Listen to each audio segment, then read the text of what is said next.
Sahabat.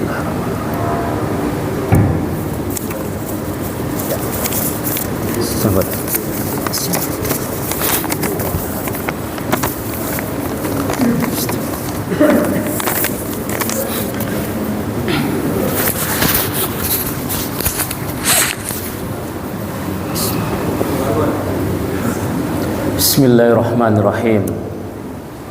Alhamdulillahi rabbil alamin. Alladzi arsala rasulahu bil huda wa dinil haq liyudhhirahu ala dini kullih.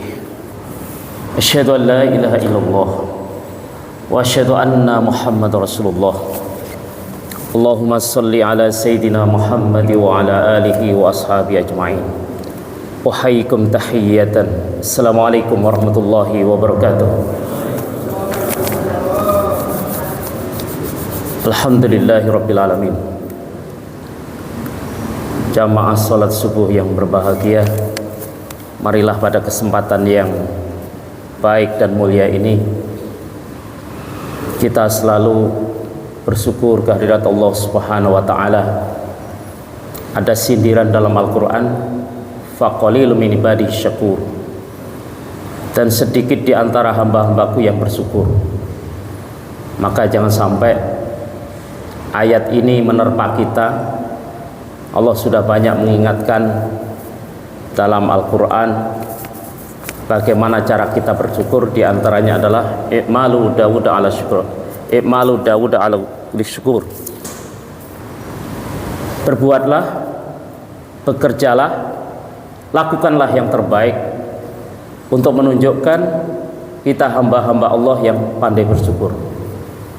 Karena bersyukur itu kenikmatan, bersyukur itu menenteramkan, bersyukur itu banyak mendatangkan ketenangan jiwa. Maka kalau orang bisa jadi melakukan berbagai macam aktivitas, di antaranya untuk targetnya adalah mencari ketenangan jiwa, Islam sudah memberikan sebuah tip yang sangat luar biasa dan tidak memerlukan biaya yang banyak, tidak membutuhkan sesuatu yang susah. Cukuplah alhamdulillahi rabbil alamin. Nanti kalau Bapak atau jamaah sering mengkaji tentang alhamdulillahi rabbil alamin, sebetulnya sangat panjang. Di antara adab doa mengucapkan alhamdulillahi rabbil alamin.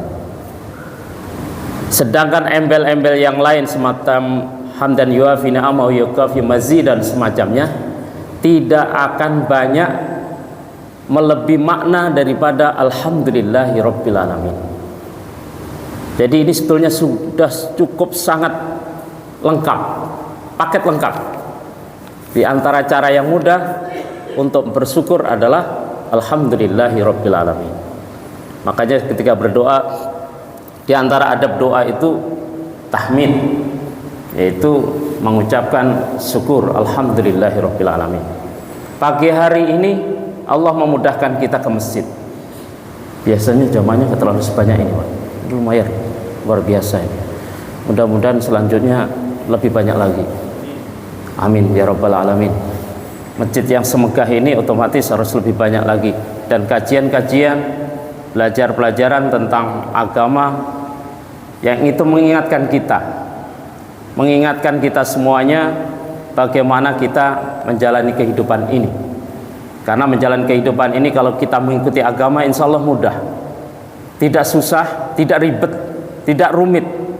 Tapi kalau kita menjauh dari agama, kecenderungannya hawa nafsu. Ketika hawa nafsu sudah ada dalam diri kita, susah.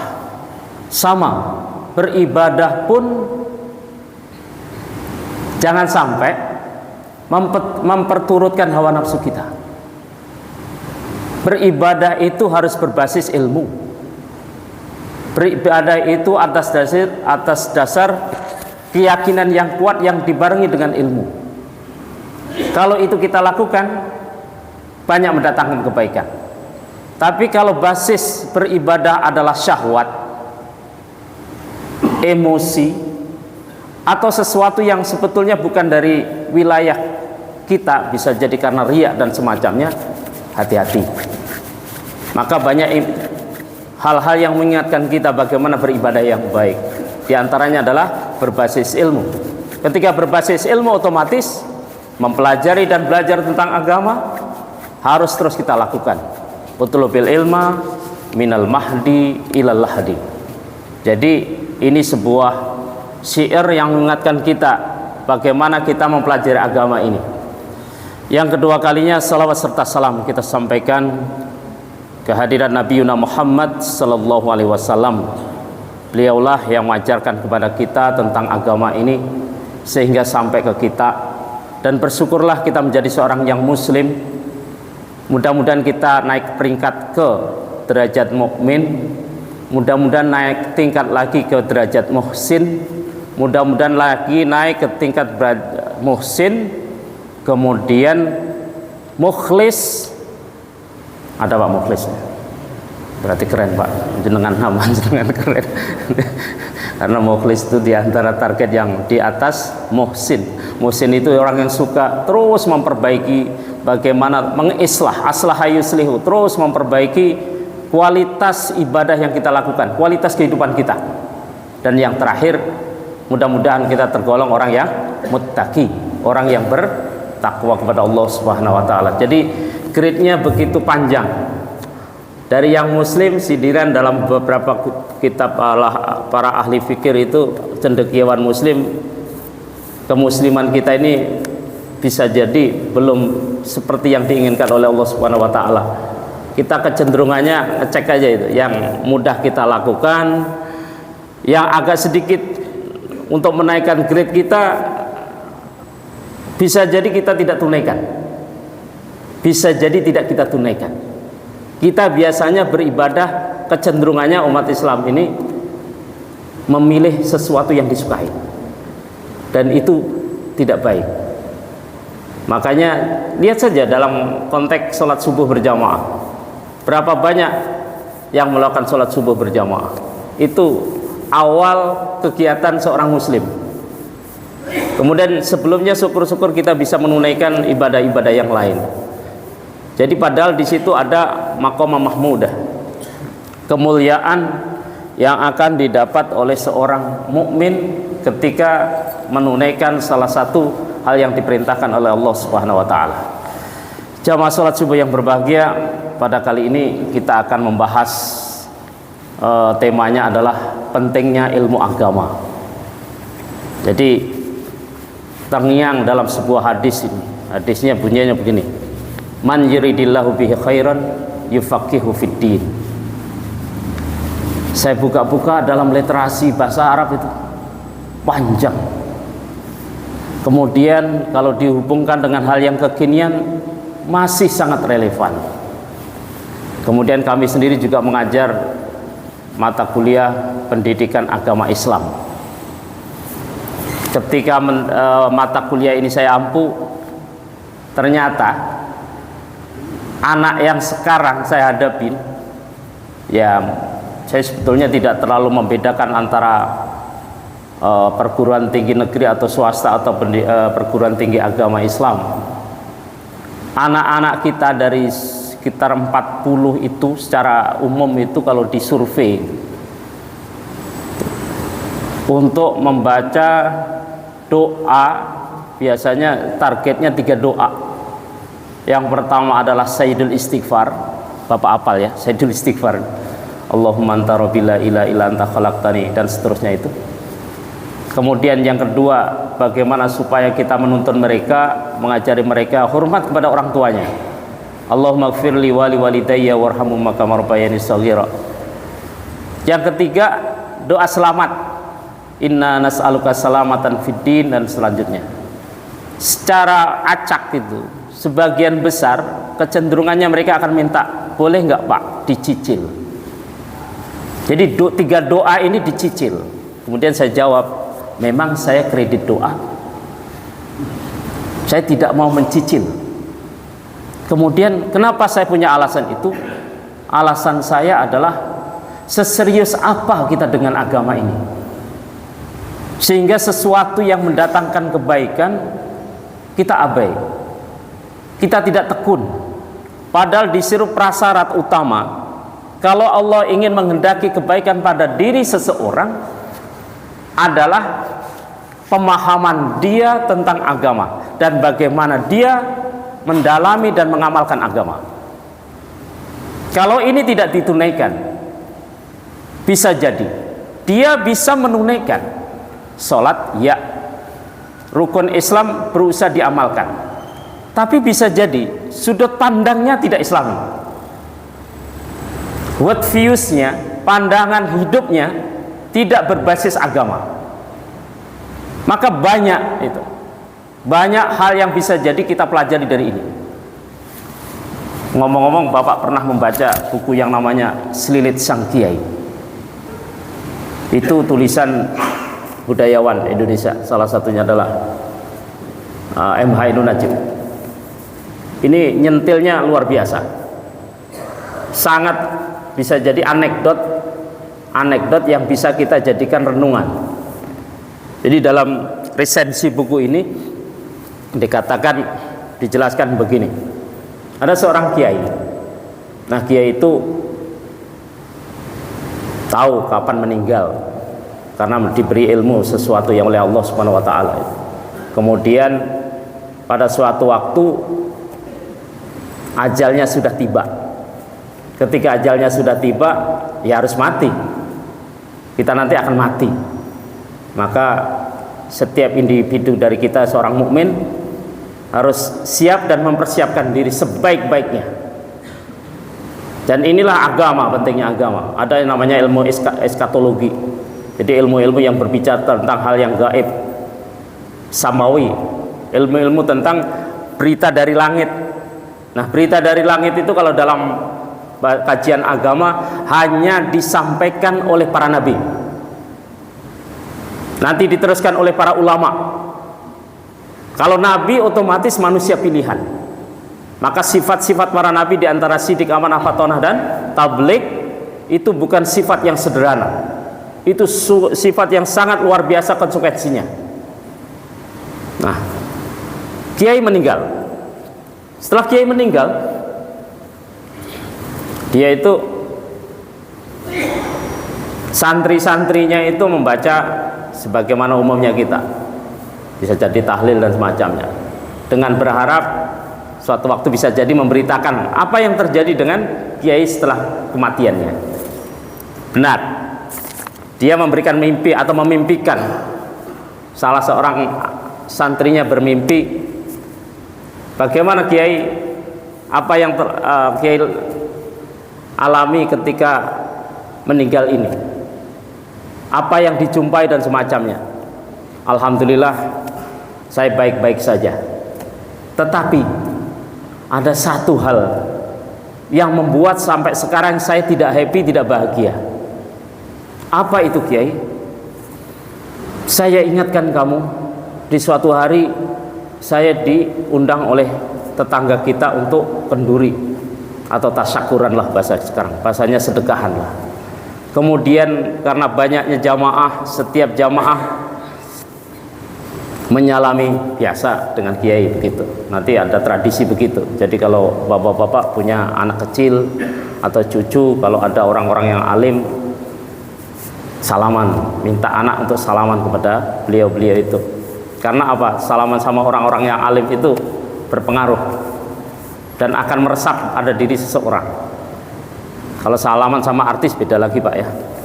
Salaman sama orang-orang terkenal itu biasa saja, tapi kalau sama orang alim berbeda. Jangankan salaman, melihat saja itu sudah kebahagiaan. Jadi kalau kita melihat orang-orang alim biasa, dalam arti kata tidak tergerak hati kita, itu berarti ada masalah. Jadi orang yang soleh, alim, kemudian banyak mengajari kita kebaikan, itu salaman saja itu sudah kebahagiaan. Jadi melihat apalagi juga, melihat salaman apalagi itu. Benar. Ini yang saya khawatirkan sampai sekarang. Apa itu, kiai? Ketika kita pulang itu, ketika salaman, saya tidak sempat untuk mengurus sesuatu yang ada di sela-sela gigi saya. Selilit. Orang Jawa bilang selilit. Bisa jadi dari urap atau seronteng yang nyangkut di sini, atau mungkin daging dan semacamnya itu. Saya sampai sekarang meragukan ini. Bisa nggak saya masuk surga? Karena apa? Ketika saya mau pulang, ketika kita pulang, saya mengambil sesuatu di pagar tetangga kita itu, dan saya belum minta ridhonya, belum minta keikhlasannya untuk mengikhlaskan barang yang saya ambil. Selilit, apa itu? Cutek, alat untuk mengeluarkan sesuatu dari sela-sela gigi kita. Ini yang sampai sekarang menjadikan saya iskal. Mungkin nggak saya mendapatkan surganya Allah? Karena ini bisa jadi menjadi penghalang saya untuk masuk surga. Wa may ya'mal mithqala dzarratin khairan yarah wa may ya'mal mithqala dzarratin syarran yarah. Apapun akan dihisab. Perbuatan, perilaku kita, perkataan kita, semuanya akan dihisab. Kalau hal yang berhubungan dengan muamalah, otomatis ada sesuatu yang harus kita sampaikan kepada manusia yang menjadi salah satu kolega kita hidup ini. Sama dengan minta sesuatu, bisa jadi orangnya nggak ada. Misalnya istri kita pengen membuat bubur kacang hijau tanpa daun pandan, kayaknya tidak bagus dan tidak enak baunya. Kemudian kita mengambil daun pandan milik tetangga. Kan boleh, Ustaz. Bukan masalah bolehnya. Kan biasanya dia merelakan, Ustaz. Bisa. Tapi orang yang beriman setelah ini, meskipun iya tadi saya mengambil, pasti harus bertamu, memberitahukan izin kepada si fulan, Ibu, tadi saya mengambil daun pandan, mohon diikhlaskan dari ridhoi. Kalau nggak diridhoi, otomatis ada konsekuensi. Ada sesuatu yang harus kita tunaikan. Bila mana suruh memberi 100.000, harus kita bayar 100.000. Kalau kita tidak meminta lagi atau mengucapkan sesuatu, kita mencuri. Meskipun kan biasa, Ustadz, bukan masalah biasa. Kalau analogi dari selilit sang kiai tadi, itu saja menyebabkan masuk surga terhalang. Dia tidak merasa bahagia. Sesuatu yang kecil, sepele, dan itu sangat mungkin terjadi dalam kehidupan kita. Maka kita perlu hati-hati, perlu seleksi. Maka dalam kaidah itu di Tarikh Adabil Lugha dikatakan itu konun min aina laka hadza. Harta kita yang kita dapat ini dari mana? Bisa nggak ditelusuri? Halal atau haram?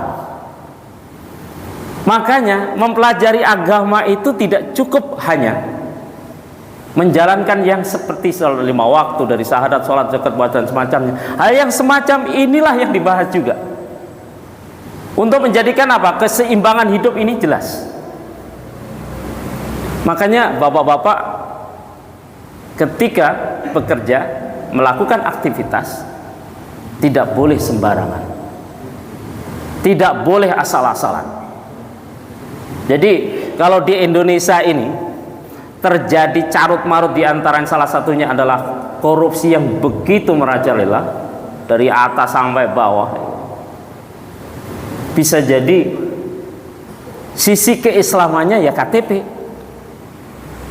Dia hanya tahu sholat, tapi pengetahuan tentang sholat pun sangat minim. Dia tidak tergetar wajah tu wajhiya lillati fatharas samawati wal ardi hanifan musliman wa ma ana minal muslimin. Tidak tergetar itu. Dari Allahu Akbar, membesarkan Allah pun bisa jadi hanya di masjid. Luar masjid tidak ada rasa takutnya.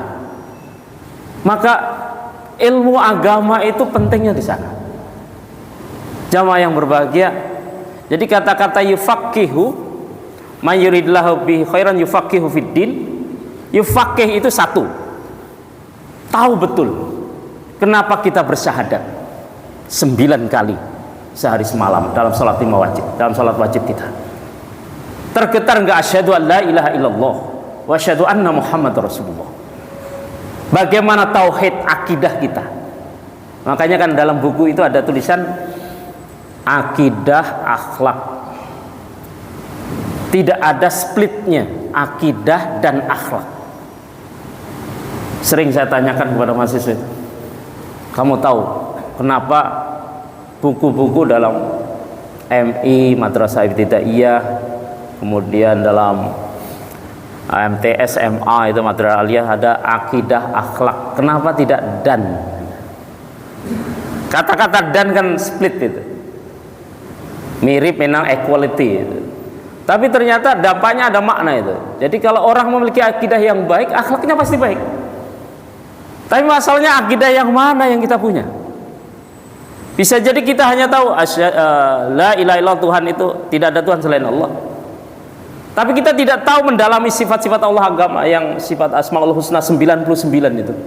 Khabirum bima ta'malun. Khabir itu apa? Mengetahui segala hal. Alim. Maka ada istilah wallahu a'lam bishawab. Hanya Allah yang Maha tahu. Benar. Tapi pengetahuan kita nggak nyampe.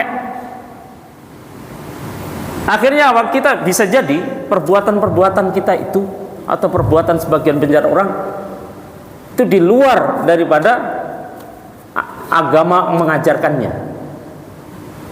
Maka jangan heran hal itu terjadi, karena tadi itu bisa jadi akidah kita kurang produktif. Keseriusan kita tentang agama ini bersyarat. Jadi keseriusan tentang agama bersyarat. Nanti boleh dicek dah. Kira-kira sebagian kita ini menyekolahkan anak, ada nggak yang targetnya adalah khasyatullah, takut kepada Allah? Ada nggak targetnya tahu agama, pengetahuan agamanya dan amaliyahnya lebih baik dari kita? Sebagian besar, karena kita ini kalau di Indonesia itu sebetulnya sudah ada rasa takut yang sering menghantui. Biasanya begini, nanti kalau sekolah agama jadinya apa? Kalau nyantri kira-kira jadinya apa? Kalau nanti menghafal Quran, tuh jadinya ustadz seperti itu. Jadi atribut-atribut yang berbasis bernilai materialistis diungkapkan. Tidak ada target Rabbi ja'alni muqimas shalah wa min dzurriyyati rabbana wa taqabbal du'a. Itu doanya Nabi Ibrahim. Jadi Rabbi ja'alni muqimas shalah, ya Allah jadikanlah aku di antara orang yang mendirikan salat, wa dzurriyyati, dan keturunanku. Memang tidak menjamin anak yang sekolah di pesantren itu baik. Tapi minimal dasar-dasar hal yang berkaitan dengan agama tahu. Sedangkan sekolah umum sebagaimana yang kami gambarkan tadi, mahasiswa kalau disuruh baca doa 3, yang 3 itu kecenderungannya yang ya wajib, super wajib itu pakai ilmu tadi, dicicil Pak, dicicil. Maka dengan mohon maaf nanti dicek anak-anak kita ini baca doanya bisa nggak doakan kita ya.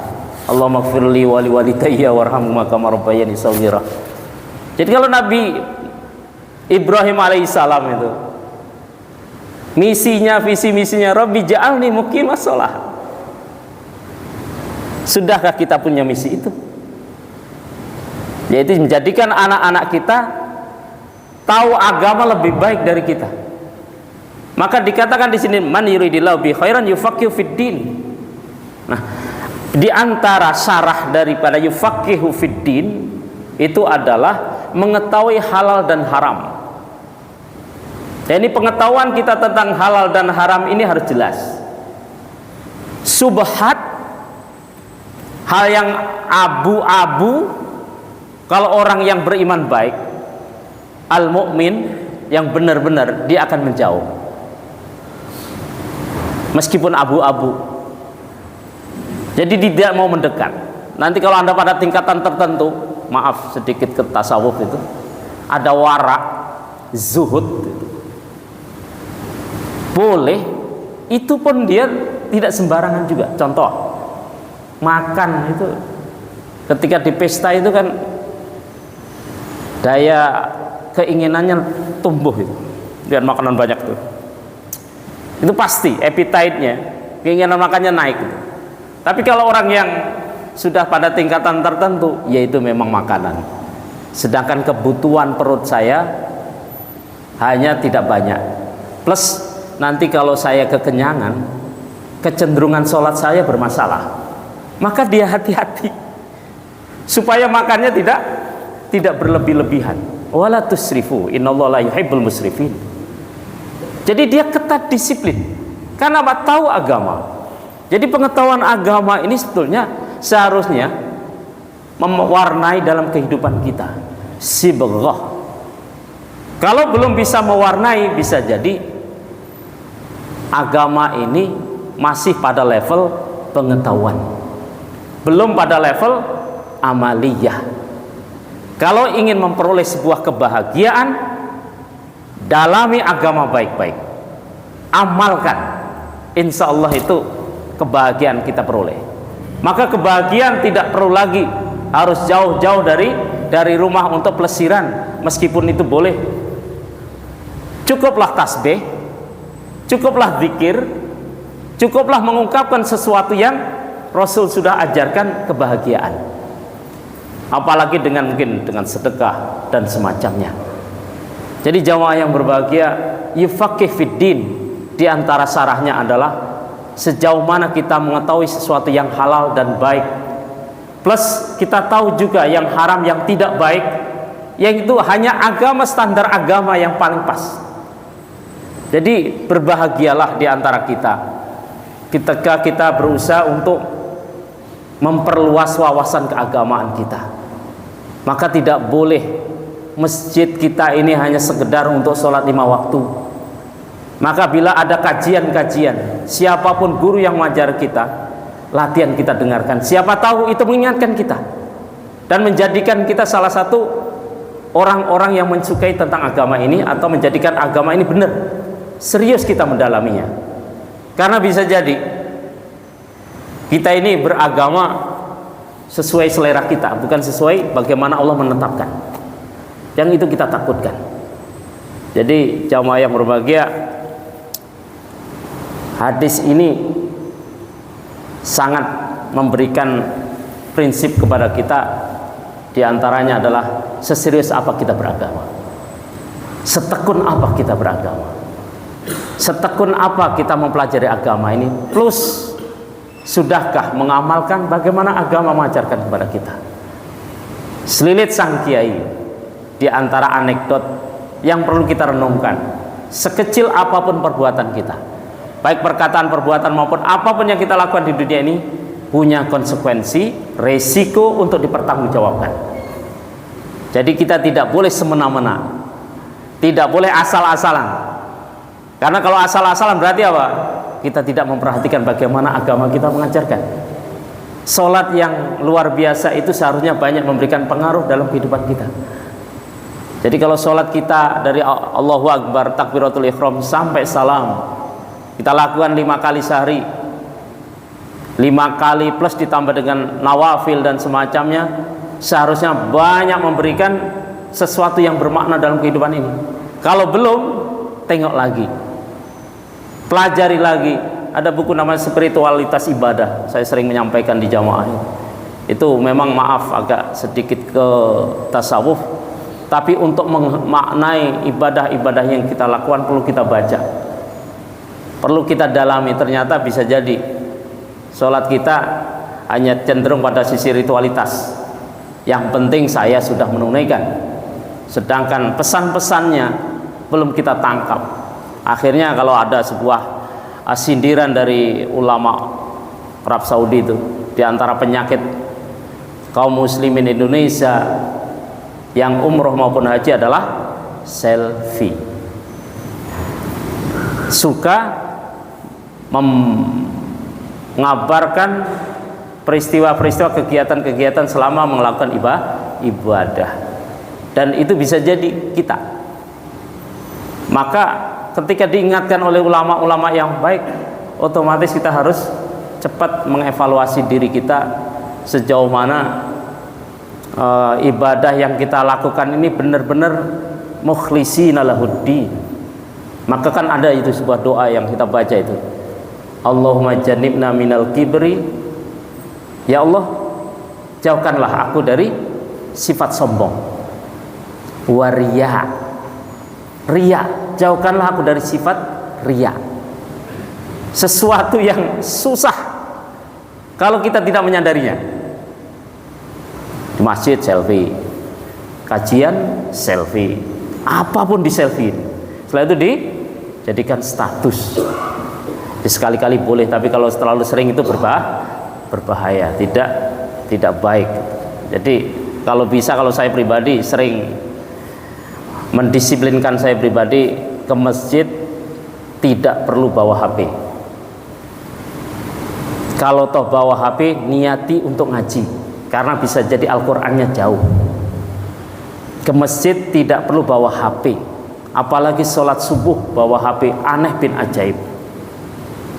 Sholat Jumat bawa HP sekedar untuk WA sama Facebook dan semacamnya, aneh bin ajaib. Kalau saya membahasakan nggak ngerti itu. Nikmatnya di masjid dengan duduk, dengan zikir, sholawat atau yang lain. Saya maaf tidak menyindir Pak, saya tidak menyindir, ini sekedar menyampaikan saja. Karena masjid itu terlalu indah kalau kita hanya gunakan untuk hal yang bersifat duniawi. Meskipun boleh, tapi sekali-kali selesai. Sekali-kali tidak perlu bawa HP, karena kita ingin serius, dalam arti kata kita ingin menikmati itu. Kapan kita sholat nikmat? Ketika HP kita berbunyi nikmat enggak? Enggak. Sekali-kali begitu. Enggak nikmat itu. Maaf kalau di kampus saya jaraknya agak jauh, pasti HP saya tinggal. Mau di siapapun yang mau ya sudah, tar HP sholat. Sekali-kali kita begitu. Cukuplah, ini pengganggu, ini jangan dipakai. Yufaqihu fiddin, serius itu. Supaya apa? Kita memperoleh kenikmatan.